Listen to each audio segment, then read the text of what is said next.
Dinamdam nga lahat nitong si Aurora ang pagkamatay ng kanyang anak na si Paco.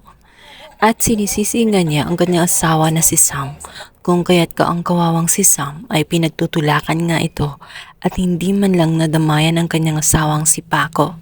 Dahil umano siya ang nakita sa baba ay maaring siya umano ang tumulak kay Paco. Masakit kay Sam ang mga nangyayari, ang mawala ng asawa at hindi lang doon nagtatapos ang lahat. Ang mga balik-balita maging sa loob ng palasyo ay pinag-uusapan siya ng mga guard. Dito nga isa sabihin na maari umano na si Sam ang pumatay sa kanyang sariling asawa dahil siya ang unang nakita nung ito'y nasa creek na nga at nahulog na nga sa bangin. Bukod pa roon ay nag-away sila before mangyari nga ang naturang aksidente. Nagustuhan ni Francis ang kanyang mga narinig tungkol sa mga akusasyon sa kanyang ate. Alam niya na mahal ng kanyang ate itong si Paco kung kaya't naniniwala siya na hindi magagawa ng kanyang ate ang pagpatay sa kanyang sariling asawa. At bakit umano ang pagbintangan nila ay ito ngang si Nagalban at ito ngang si Basil na may matinding galit din dito kay Paco dahil na rin sa paghangad ng kanilang posisyon. Samantala, agad-agad malaman na nga ng mga press at dinudumog na nga sila. Gustong-gusto itong pumasok sa loob ng palasyo upang makakuha ng impormasyon. Ngunit isang lalaki na misteryoso naman na naka-hoodie at nakaitim na hoodie na nakatingin sa palasyo. Sino kaya siya? Maari kayang siya ang tumulak sa naturang asawa ni Sam. Sa kabilang banda, nalulungkot man itong si Basil.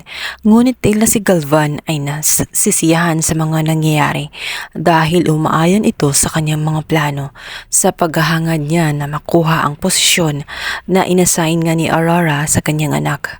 Ngayon, umano ay oras na para sikasuhin ni Basil at siya na nga ang magiging CEO ngayong wala na nga itong si Paco. Nag-react naman agad itong si Basil. Gusto niya ang posisyon, subalit hindi niya hinangad na mamatay nga itong si Paco at hindi niya nagustuhan ang mga nangyayari. Subalit, kailangan nilang tanggapin ang lahat. Sinabi ni Galvan sa kanya na ngayong wala na nga itong si Paco, oras na magpakitang gila siya at kailangan ipakita niya na kay Aurora na karapat-dapat siya sa blankong posisyon na ngayon wala na nga itong si Paco. Ramdaman ni Aurora ang unti-unting pagbabago ng pamamalakad sa loob ng palasyo. Hindi pa man tuluyang nalibing nga itong si Paco. Hindi niya matanggap na gumagalaw na nga itong si Basil dahil para sa kanya ang posisyon na iyon ay para sa kanyang anak lamang. Hindi siya makakatanggap na may ibang papalit para sa posisyon na para sa kanyang anak. Kaya naman nahahadlangan niya ang mga pinaplano ni Galvan at nitong si Basil.